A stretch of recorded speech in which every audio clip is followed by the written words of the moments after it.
Hi, it's Chris Watkin here, and I'm joined by Kevin and Ian from the Land and New Homes Network. Thanks for joining me today, guys. Afternoon. Thanks for having us. The question I want to ask you is this, what is the biggest hurdle that estate agents have about starting a Land and New Homes department? Talk to me, boys.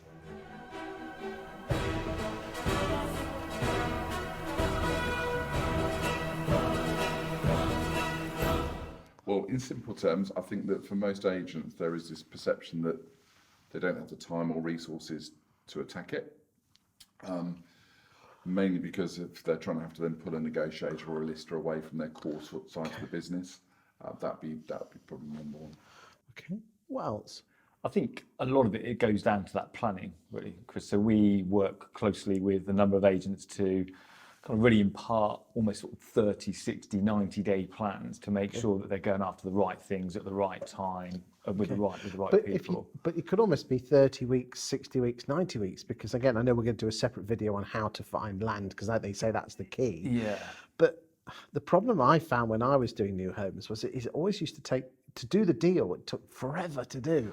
Yeah, I think it's understanding the right kind of deals to go after quickly. So where's the low-hanging fruit in the market? You're absolutely right. If we're going to go and sit here now and you're an agent in the marketplace and you want to go out and suddenly try and find a load of subject to planning opportunities, you're absolutely right. That's 12, 18 months, 2 years down the line income. So what we want to establish is where's, even now as we sit here today, where's our 2021 money going to come from, and then having that focus on those. Let's have some value for the boys and girls out there in estate agency land. And I appreciate you do have a business to run, but again, if people are paying us with their time, let's give them some value back.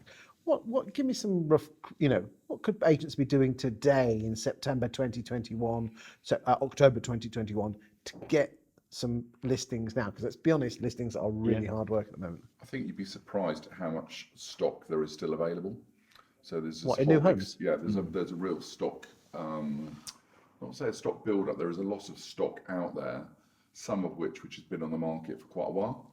You surprised me. Wow. Yeah, no, there is. So we take data every month for the whole of the UK, and the amount every time there hasn't been a marketplace yet, is there, where we've sort of not seen stock that's sitting there, either been on the market with so it could have been that's been a deal done with a land agent who maybe isn't adept really at new home sales. They've done a sort of a bang average job, but very often we're seeing that they've been on for months and months and months, and there's a lot of stock sitting there. Because Ian, stock at the moment for second-hand sales is like hen's teeth. You just can't get it. Yeah, and I think obviously the new homes market is different. There is obviously a buyer pool that will want new homes.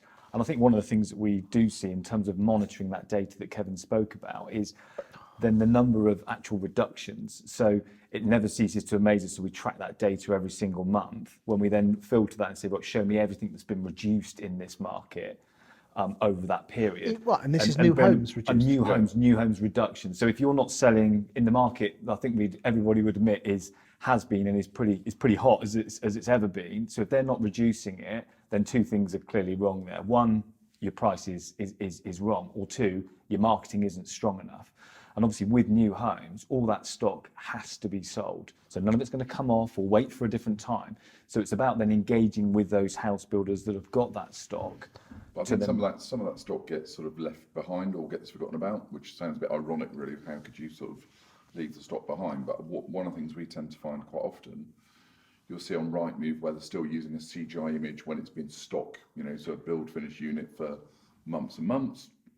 We'll go very often on there and see that they've still got the launch event from 6 weeks before. So real sort of careless marketing, if you like. And I don't think there's probably the energy that's going into it that maybe there should, but there's definitely a lot of stock out there. And I think sometimes the perception is that, well, there's no point me contacting the house builders about selling their new home stock because surely they're flying off the shelves up there and they're selling like sweets. Well, that was my perception. Yeah, absolutely. So certain, there's always those anomalies around a site. So there will be certain sites in certain areas. You're right; they'll all be reserved and sold off plan, and everyone can point to those. However, there is a number of others that are just not in that world. The market where some of those stocks are or stock is particularly if you've got like an SME builder, so haven't got sort of a full marketing setup like a lot of volume companies would have. So they're sort of very much building, selling.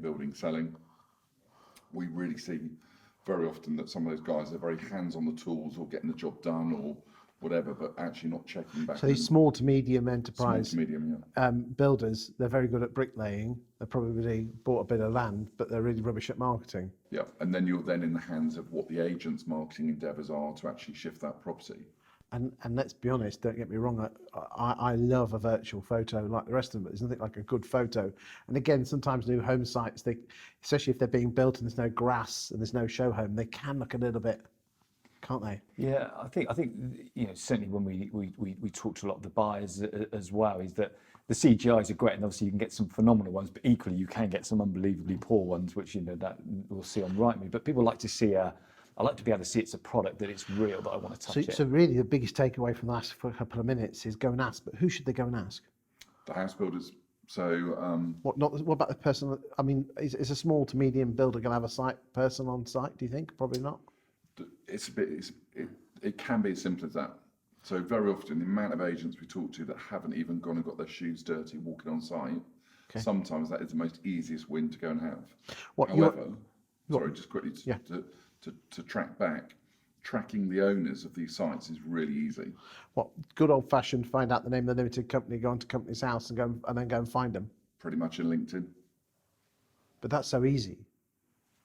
What, and then just ask the question, I've got some innovative ways. Here's one for you. So we talk about stock as an issue. We did a piece of research earlier in the year which focused on certain areas around, we always talk about the 3-year planning data, and our specific focus was around trying to identify those sites that were under construction but not on the market and therefore going to likely come to the market. As a result of going out, there was one agent's area, we visited or found 60 sites that were under construction, and when our team back in the office made contact with those vendors, they said they were absolutely amazed that they had no contact from estate agents, because at the time agents were head down, bums up, snuffling through all the stock they had and all the other stuff they had, and literally these developers were sitting there begging, and no agent had made the approaches. So and that's commonplace. Well, you're doing it because you're London Homes Networks, new Homes Network, so you're going to be doing this. Do you think almost every agent thinks I want no point in going here because everyone else is going for it? I think they'll think that it's either tied to another agent or they're put off, maybe because they think they need to understand it more or differently or whatever. I don't know. I think it's massively overthought.